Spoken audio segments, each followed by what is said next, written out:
Rise and shine, Manifestor. DC Russ here. Boy, my sleep schedule is crazy. I didn't even notice that the time changed. I'm like going to sleep at 10 or 11, trying to wake up by 6. I wake up at 2 and I just stay up. I don't know. I don't know what's going on. Manifestors are a crazy bunch, right? You know, big spikes in energy, followed by long periods of rest. So I feel like I'm living in my authentic self in that regard. Anyway, I got an email from a woman who is a manifester, and she sent me a series of emails that have really resonated with me. You know, I don't agree with everything, but there were some really powerful reminders in there for me. And I don't think you necessarily have to be a woman to appreciate what this woman is saying about being a female manifester. You know, all of us, each of us has a feminine and a masculine component, blah, blah, blah. So I think you might find what she has to say pretty interesting. And I just kind of wanted to read it verbatim without injecting too much of what I believe into it. So here we go. She was reading one of my articles. She said, "Hey, I think this is incomplete. I'm a highly feminine daughter of the divine goddess, and the masculine ways of go, fight, win, make it happen only cause me hell and heartache and cause my life to fall apart. Being a feminine manifester is like being a queen, not in a shitty way. It helps when I'm clear about what I need done and then others do it. Like you said in number 7 on this article, the clarity is important, and my life can't be compared. This is useless." This was so helpful. Thanks. So I said, "Hey, you know, interesting.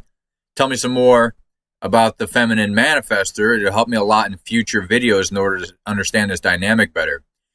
She says, "It's very interesting. Someone pointed out that daughters of the sacred feminine and men with feminine energy, our true power lies in dependence on her, capital H, and in living by feminine principles. Collaboration, creation, nurturing, assisting, receiving, healing, offering, and ritual, etc. These are the principles that sustain us and grant us power.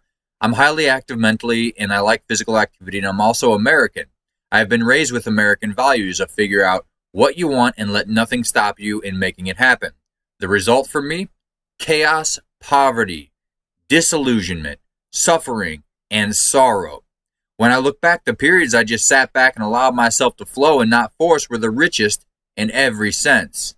And it wasn't until I had a chance to sit back and just be and allow myself to align with what she was saying that I actually felt relief and felt my angst recede. I was trying to use my mental fortitude, my worldly contacts, and my ambition to push ahead. I let go of that and figured out how to surrender, which is a huge aspect, I think, for masculine and feminine principles. Now, don't get me wrong, it's the feminine that creates the worlds and also destroys. And surrender is not inactivity. In fact, you might just be called into more action than ever, but it needs to be done through surrender.